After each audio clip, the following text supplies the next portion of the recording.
Ha llegado el tiempo para nuestro estudio bíblico de esta tarde. Durante el sermón del domingo pasado, el pastor predicó sobre la importancia de interpretar la Biblia correctamente. El día de hoy seguiremos platicando acerca de la Biblia, por eso escogimos este Salmo número 1 y vamos a ver cómo la Biblia es de gran valor para el creyente. Este tema es muy importante, de hecho, pensando acerca de las 5 solas. Sola Escritura es la base, es el fundamento de las otras solas. Sola Escritura es donde descansan los 3 pilares que son sola gracia, sola fe, solo Jesucristo. Aquí es donde nos encontramos con la salvación en estos pilares y finalmente la cúpula, la parte superior es Soli Deo Gloria, que quiere decir la gloria solo para Dios. Por eso la Escritura, la Biblia, es la máxima autoridad, porque ahí es donde se cimienta todo ahí va a estar cimentado. Bueno, el estudio de esta tarde lleva por título Pasos hacia la verdadera felicidad. Y mi mensaje para ti en esta tarde es, hermano, para ser verdaderamente feliz, aléjate del pecado, acércate a la palabra de Dios y obedécela. Si lo haces, algo impresionante va a suceder en tu vida, como lo veremos en este Salmo número 1. Por favor, abre tu Biblia en el Salmo número 1. Y ahí, a diferencia de otros salmos, vas a notar que no existe información al inicio. No se nos dice cuándo se escribió, por qué se escribió, quién lo escribió, pero al leer este salmo nos encontramos con un estilo muy parecido al del libro de los Proverbios. Compara 2 caminos para dar una lección a los cantores. Estos caminos son el camino del piadoso que lleva a ser bienaventurado y el del pecador que lleva a una maldición. Este canto proporciona principios muy prácticos para el diario vivir. Estos principios están establecidos para vivir de acuerdo a la voluntad de Dios. De esa manera, la persona va a ser bienaventurada y dará un fruto que dé gloria a Dios. Este salmo está estratégicamente colocado al inicio del himnario porque será la base de 149 cantos restantes, ya que resalta el poder transformador de la palabra de Dios. Esta palabra guía a las personas a llevar una vida santa que da la gloria a Dios. Por eso esta persona será bendecida y por lo tanto bienaventurada. Y lo primero que tú vas a notar en este canto es que para ser bienaventurado, lo primero que tienes que hacer es apartarte del pecado. Tienes que apartarte del pecado. Mira lo que nos dice el versículo número 1. Bienaventurado el varón que no anduvo en consejo de malos. De entrada, este canto comienza con una palabra muy atractiva y es bienaventurado, que significa dichoso, bendecido, feliz. Y esta palabra en su idioma original, en el hebreo, está en plural. En el hebreo se usa el plural para incrementar el valor o importancia de las cosas. Es como nosotros en el español usamos el sufijo ísimo. Por decir algo es sabroso, decimos está sabrosísimo. Y aquí nosotros vemos que el salmista está describiendo a una persona que es no solo feliz, sino sumamente feliz.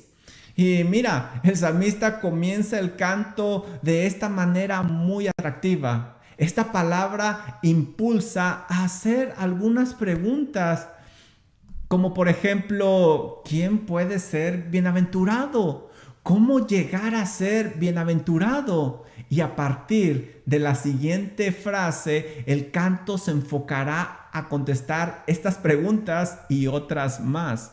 Mira quién puede ser bienaventurado. Dice, bienaventurado el varón. Cuando tú lees la palabra varón, no se refiere al género masculino, Se refiere a la persona en general. Es como si dijera, bienaventurada la persona.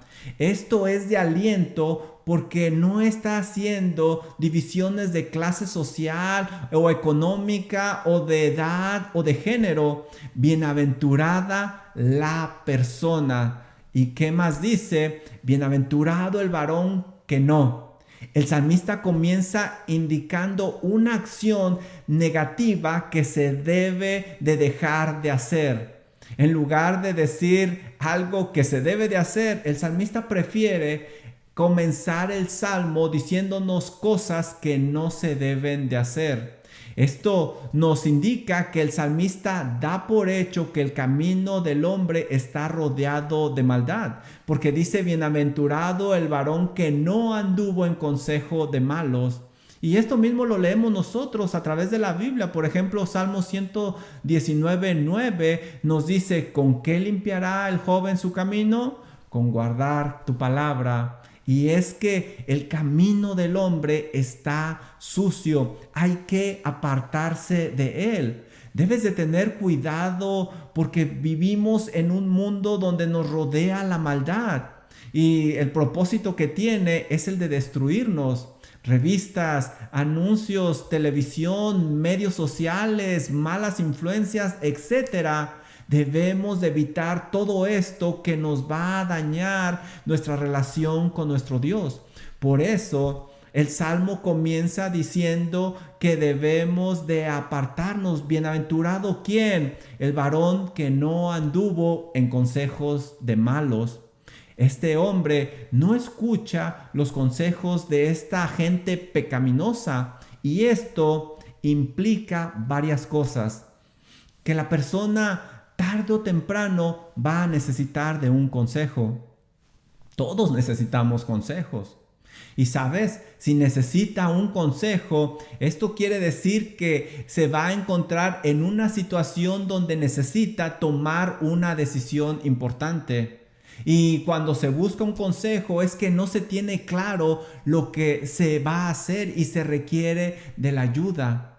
Ahora, vemos aquí que los malos intentarán influenciar directamente hablando con él o indirectamente mediante medios de comunicación o cosas que ponen alrededor de esta persona en necesidad de un consejo.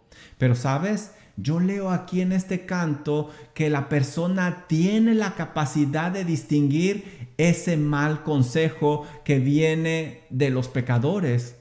¿Y cómo lo logró? Bueno, el canto más adelante nos lo va a indicar y lo hizo por medio de la palabra, como lo veremos en el siguiente versículo. Básicamente, este bienaventurado cuidó a quien escuchaba. Sabía que las malas conversaciones corrompen las buenas costumbres, como dice Pablo en 1 Corintios 15:33.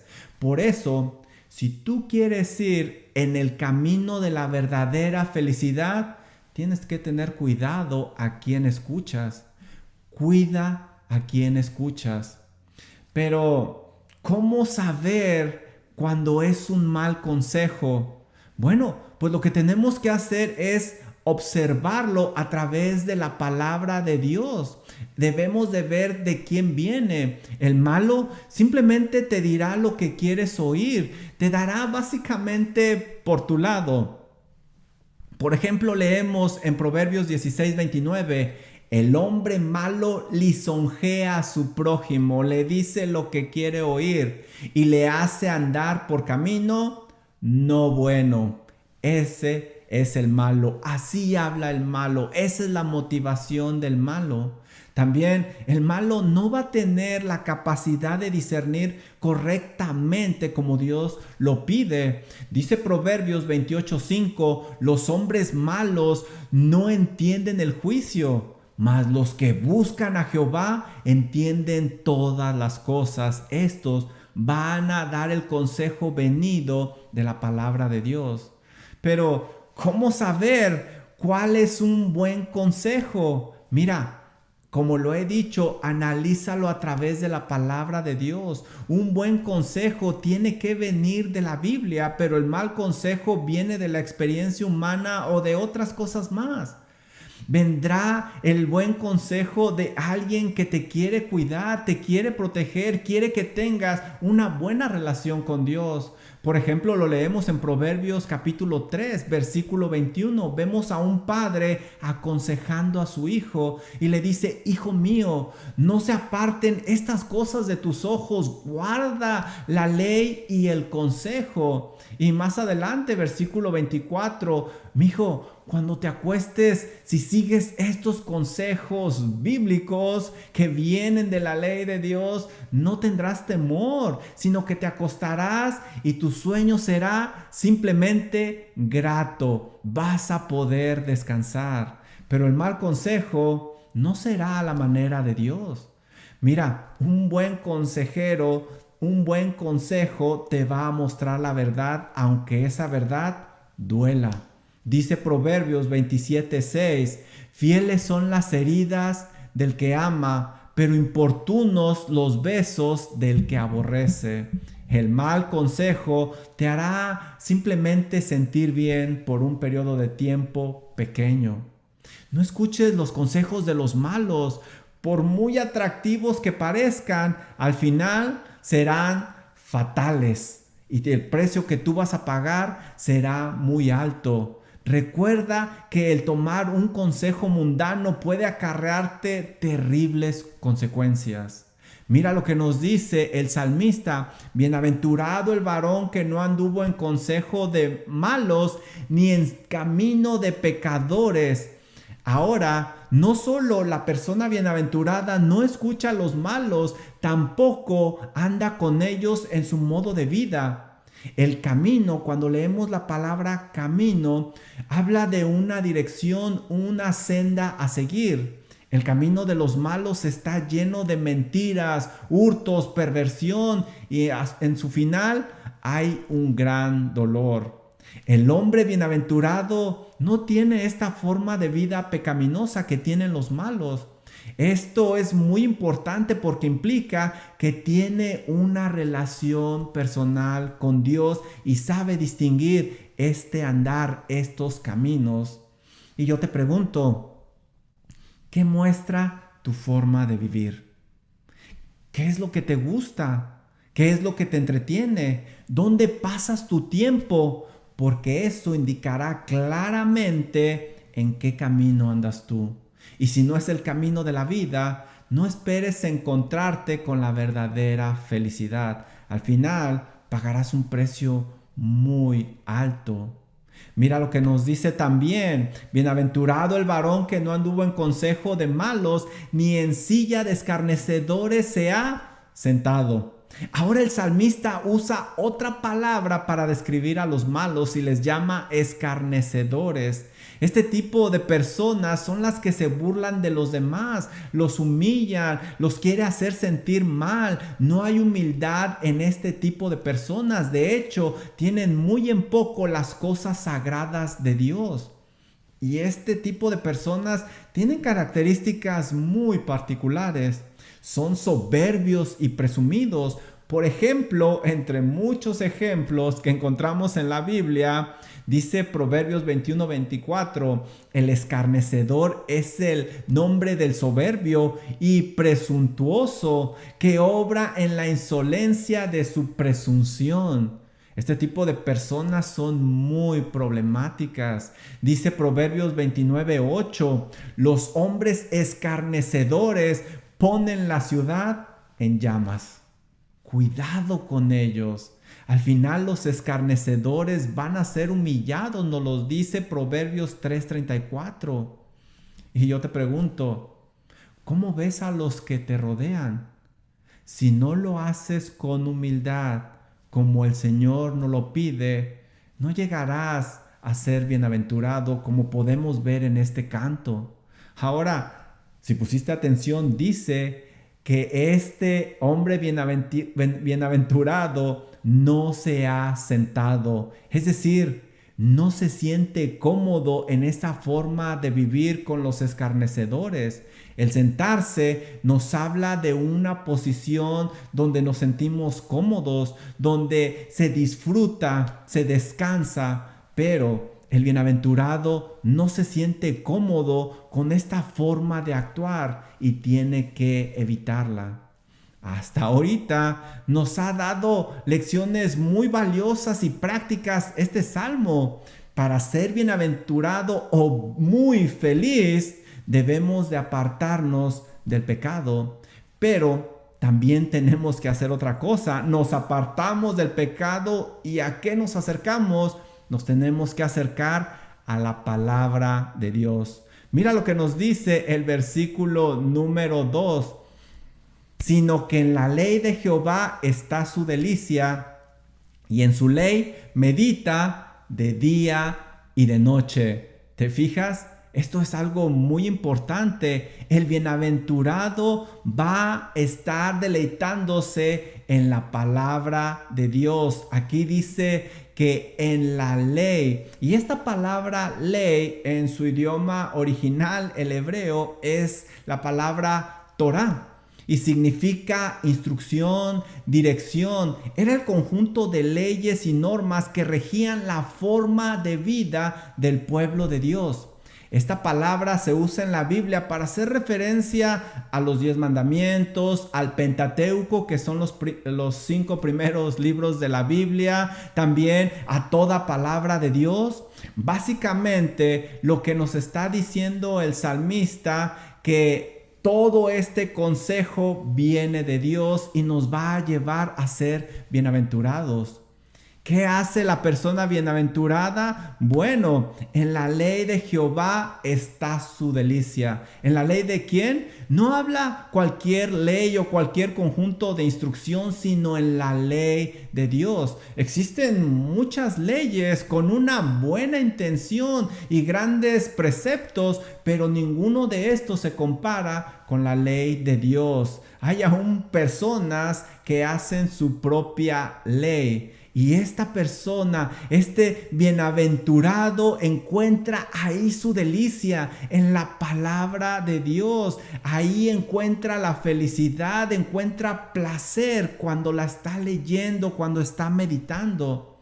Un buen ejemplo lo encontramos en el Salmo 119, versículo 97, donde el autor escribe lo siguiente: oh, cuánto amo yo tu ley, todo el día en ella es mi meditación.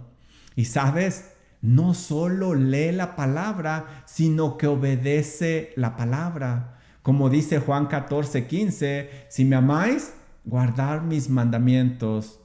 Esta tiene que ser una persona transformada, esta persona bienaventurada. Nadie puede amar a la Biblia si no ama al Dios de la Biblia. Y nadie puede amar al Dios de la Biblia si no ha nacido de nuevo, como nos lo dice 1 Corintios 2:14, porque por naturaleza somos rebeldes contra Dios y no queremos someternos a Él.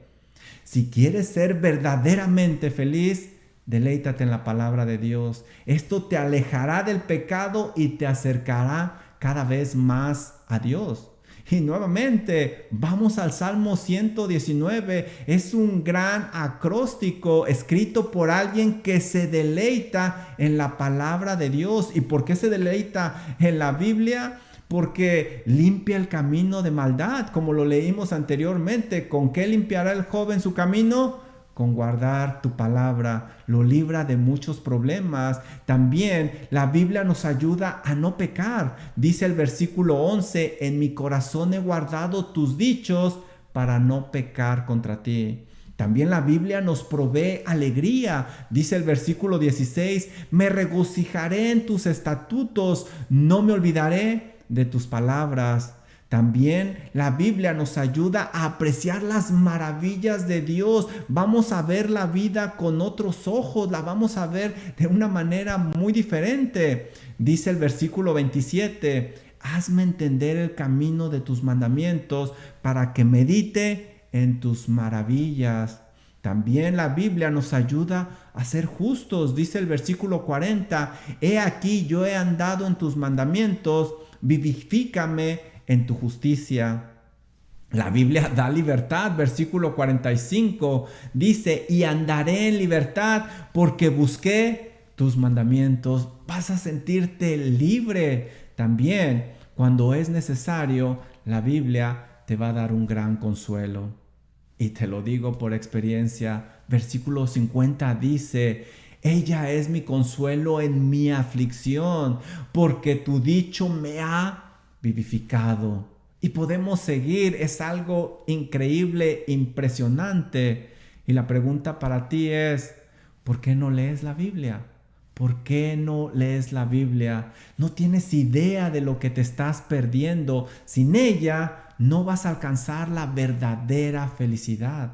¿Y qué es lo que hace este bienaventurado? No solo lee la palabra de Dios, sino que medita en ella. Es decir, piensa profundamente en la palabra de Dios. El diccionario define la palabra meditar como concentrarse profundamente en una sola cosa para entenderla. Es vaciarse la mente para enfocarse en la palabra de Dios, en ese texto, en ese versículo, y para entenderlo y así aplicarlo. Y durante el día tú puedes llenar tu mente de cosas malas y debes de tener cuidado. Por eso debes de llenarla de la palabra de Dios. Porque las cosas malas te llevarán a la perdición, pero la palabra de Dios te llevará a ser un hombre bienaventurado. ¿Sabes? Esto es muy importante. No puedes tener dos pensamientos al mismo tiempo en tu mente. Por eso, permite que la palabra de Dios sea la que gobierne tu pensamiento. Ahora, ¿cuánto hay que hacer esto? ¿Cada cuándo? El salmista nos lo dice. Él medita en la palabra de Dios día y noche. El hombre verdaderamente feliz tiene la palabra de Dios presente en sus pensamientos todo el tiempo. Todo el tiempo. ¿Recuerdas tú al joven Josué? Este muchacho le supo dar el valor a la palabra de Dios y le sacó un gran provecho. A una edad, podemos decir, relativamente joven, él estaba al frente del pueblo de Israel. Tenía que conquistar la tierra prometida. Dios le pidió que se esforzara y que fuera valiente. Pero para lograr conquistar la tierra, nunca debería de apartarse de la ley de Dios. Lo leemos en Josué 1:8. Dice así: nunca se apartará de tu boca este libro de la ley, sino que de día y de noche, ahí está otra vez, día y de noche meditarás en él. ¿Para qué? Para que guardes y hagas conforme a todo lo que en él está escrito, porque entonces harás prosperar tu camino y todo te saldrá bien. Por eso Josué pudo conquistar la tierra de Canaán y la repartió al pueblo de Israel, porque su delicia estaba en la palabra de Dios. Y yo te pregunto, sé honesto contigo mismo, ¿qué es lo que ocupa tu mente durante el día? Si quieres ser verdaderamente feliz, medita en la palabra de Dios todo el tiempo. Todo el tiempo. Hay un tercer paso que también se debe de dar para ser bienaventurado. Ya vimos que primero hay que apartarse del pecado, después hay que acercarse a la palabra de Dios, pero por último hay que aplicarla. Hay que ser guiados por Dios. Debemos de ser guiados por Dios. Mira lo que nos dice el versículo número 3. Esta persona que ha hecho los pasos anteriores será como árbol plantado junto a corrientes de aguas. ¡Wow! Aquí se usa una analogía muy interesante. Vamos a tratar de sacarle el mayor provecho posible. Dice que será como árbol plantado junto a corrientes de agua. Mira cómo empieza este versículo con una clara afirmación. No dice quizás, a lo mejor, no. Está afirmando algo que sucederá. Dice, será como árbol plantado. Ahora, habla de un árbol, pero no es cualquier árbol. habla de un árbol plantado y esta palabra es muy importante. Nos está indicando que no es un árbol silvestre, no salió por accidente, tiene dueño, el cual lo plantó en un lugar estratégico con un propósito. Y esto me enseña que su dueño está al pendiente de él, lo poda, lo cuida, le quita las plagas, etc. Y la pregunta es, ¿quién lo plantó? Pues simplemente Dios. ¿Quién más? Los cristianos somos plantados por Dios, no somos un accidente, tenemos un propósito divino de parte de Dios. Dice Juan 15:16, no me elegisteis vosotros a mí, sino que yo os elegí a vosotros y os he puesto para que vayas y llevéis fruto y vuestro fruto permanezca. No somos obra de accidente. Dios nos ha escogido y nos ha dado un propósito. Y ese propósito es dar fruto. Si tú te alejas de los malos y obedeces la palabra de Dios, Dios te pondrá donde serás bienaventurado. No tienes que buscar la verdadera felicidad en otro lugar, porque Dios te pondrá donde la encontrarás y donde darás honra a su nombre. Y donde va a ser plantado, pues mira, junto a corrientes de agua.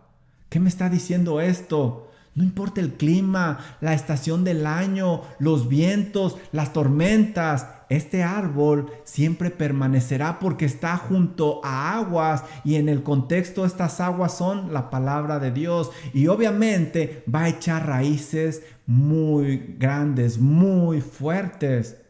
¿Qué más? Bueno, se va a afirmar, pero también el versículo me dice que va a dar su fruto a su tiempo.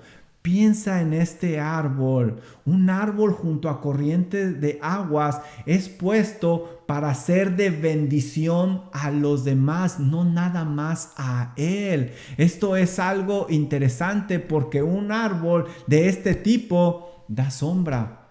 ¿Y qué va a suceder? Que las personas le buscarán porque pueden recibir ahí un descanso. Así un hijo de Dios que es un árbol frondoso, las personas buscarán estar con él porque ahí podrán descansar. ¿Qué más hace este tipo de árboles? Purifica el aire. Ayudará a purificar el aire de los demás, de todo pecado, de toda maldad. ¿Qué más hace este tipo de árboles? Bueno, pues provee protección. Protegerá a aquellos que corren de las tormentas de la tribulación y se esconden ahí. También este tipo de personas que son como árboles serán atractivos. La gente querrá estar con ellos. Tú ves este tipo de árboles y muchos quieren tomarse una foto ahí. Así será este creyente que es como árbol. No pasará desapercibido. Buscarán estar cerca de él porque será una buena influencia. No solo eso, el versículo nos dice que da fruto, es decir, alimenta al alma hambrienta. No sé tú, pero yo quiero estar cerca de este tipo de personas. Son una bendición para mi vida. Un árbol fuerte es de mucho beneficio, no solo para sí mismo, sino para los demás. Y ese es el propósito por el cual Dios lo ha plantado junto a corrientes de agua para que dé fruto, que le dé honra a su nombre. Si eres un árbol plantado, serás de gran beneficio para los demás, especialmente para los que están cerca de ti. ¿Qué otro beneficio nos dice este versículo? Nos dice que su hoja no va a caer. Un árbol plantado está en un lugar estratégico para que permanezca fuerte y frondoso. El canto indica que este árbol no está en un vivero, no está dentro de la casa y esto es muy importante. ¿Qué nos está diciendo? Dios no le quitó los retos de la vida que enfrentan los otros árboles, pero le puso donde puede permanecer y le dará lo necesario para que se mantenga firme en medio de las tormentas. Si tú eres un árbol plantado, como los otros árboles, también enfrentarás el viento, las estaciones, las tormentas, las plagas y todo lo demás. pero quien te plantó te puso en un lugar donde podrás permanecer y ser de bendición a los demás y honrar su santo nombre. ¿Qué otro beneficio tiene este tipo de árboles plantados? Mira lo que nos dice el versículo: y todo lo que hace prosperará. Todo lo que hace prosperará. El salmista indica que el bienaventurado irá mejorando, irá de menos a más. ¿Te fijas la palabra prosperará? Irá de menos a más. Debemos de mantener esto en el contexto bíblico. Ten mucho cuidado. Mira, aquí dice todo lo que hace, pero no es un cheque en blanco como muchas personas lo creen. Miren, aquí se dice que todo lo que hace lo prosperará, pero el canto está hablando de dar fruto, fruto que dé gloria al nombre de Dios. Un árbol plantado junto a arroyos, todo lo que hace va a prosperar para dar ese fruto que dé gloria a Dios. Este tipo de árboles junto a arroyos comienzan pequeños, pero llegan a ser un gran árbol. Aquí nos dice el canto que este no es un arbusto, no es una planta, es un gran árbol. Y los grandes árboles necesitan tiempo. Prosperará nos indica que viene de menos a más. No se da esto de la noche a la mañana. Lo mismo sucede con una vida alejada del pecado y en la palabra de Dios. Comienza muy pequeña, pero con el tiempo llega a hacer cosas grandes para la gloria de Dios. Un árbol, para que sea fuerte, con buenas raíces, debe de pasar tiempo y debe de pasar un proceso. Pero una vez que alcanza su plenitud, dará fruto constante, no solo una vez.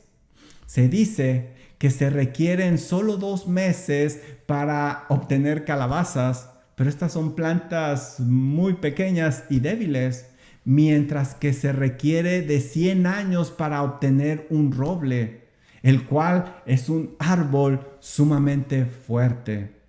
Y la pregunta para ti es, hermano, ¿qué quieres ser? ¿Calabaza o roble? Para ser roble, necesitas crecer nutriéndote de la palabra de Dios. Y sabes, yo creo que en estos primeros 3 versículos nadie puede llenar tan perfectamente estas características más que el Señor Jesucristo, porque Él nunca anduvo en maldad ni en pecado. Y mira, este canto va a darte una gran alerta también, que te va a ayudar a motivarte a estar cerca de Dios. Mira lo que nos dice el versículo número 4. No así los malos.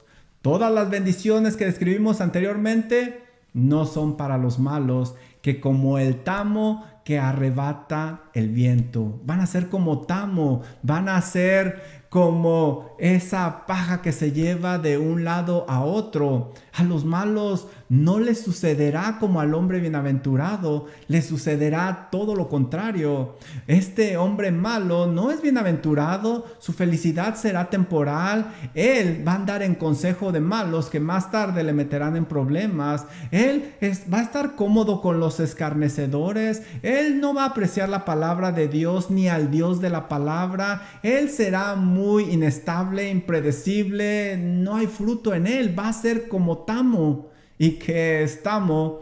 Bueno, pues básicamente el tamo es la cáscara que envuelve al grano y es muy ligera y el viento lo lleva de un lado a otro, no permanece en un solo lugar. Y sabes, esto mismo sucede con la vida de los malos. Para separar el trigo del tamo se le sopla y el trigo que es más pesado se queda y el tamo vuela.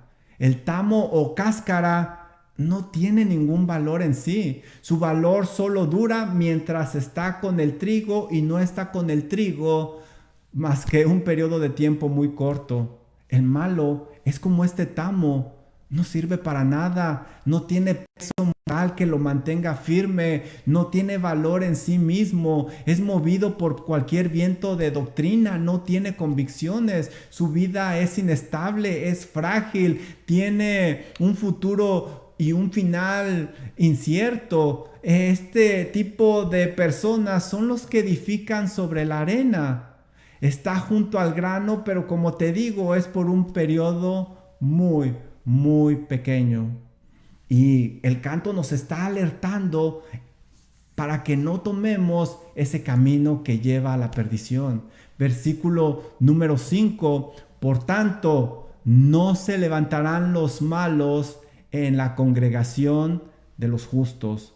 Por tanto, a causa de lo que ya se describió, no se levantarán estos malos. Ellos no tienen ningún derecho en el juicio de Dios, ni siquiera podrán levantarse para defenderse. Y tampoco tienen lugar en la congregación de los justos. No tienen lugar con la gente justa, con aquellos bienaventurados que se describieron en los primeros versículos. Mira el versículo número 6 lo que nos dice. Jehová conoce el camino de los justos, mas la senda de los malos perecerá.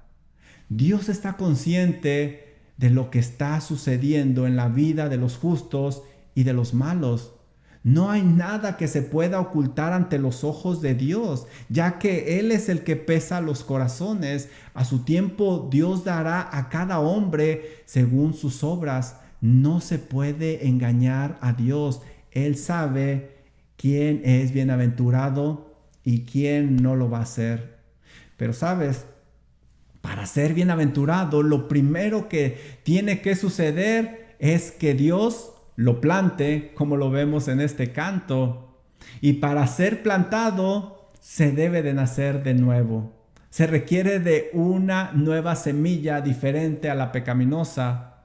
¿Sabes? ¿Y cómo se nace de nuevo? Reconociendo que se ha pecado contra un Dios santo. Por eso hay que arrepentirse y pedirle perdón a Dios contra quien se ha pecado. Pero también esta persona debe de poner su fe en Jesucristo, quien pagó en la cruz derramando su sangre por sus pecados. Entonces esta persona pasará a ser de la familia de Dios y Dios le plantará, le cuidará, le podará y le nutrirá para que dé gloria a su nombre. ¿Sabes? Yo te tengo un reto en esta tarde. ¿Qué pasos tienes que dar hoy mismo para ir en el camino de la aventuranza? ¿Qué pasos tienes que dar para ir en el camino de la bienaventuranza? Quizá Dios ya trajo a tu mente algunos cambios, algunas cosas que tienes que llevar a cabo. Bueno sería que comencemos a orar desde ahora. Señor y Dios, ayúdame a apartarme del pecado y acercarme más a tu palabra para dar fruto que te dé gloria, que te dé gloria. Recuerda, se puede llegar a ser bienaventurado, pero se deben de dar los pasos adecuados a la manera de Dios, a la manera de Dios. Bueno, pues esperamos que el estudio de esta tarde haya sido de edificación para tu vida y que te ayude en tu diario vivir. Recuerda, hay que hacer cambios para llegar a ser bienaventurado. Bueno,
you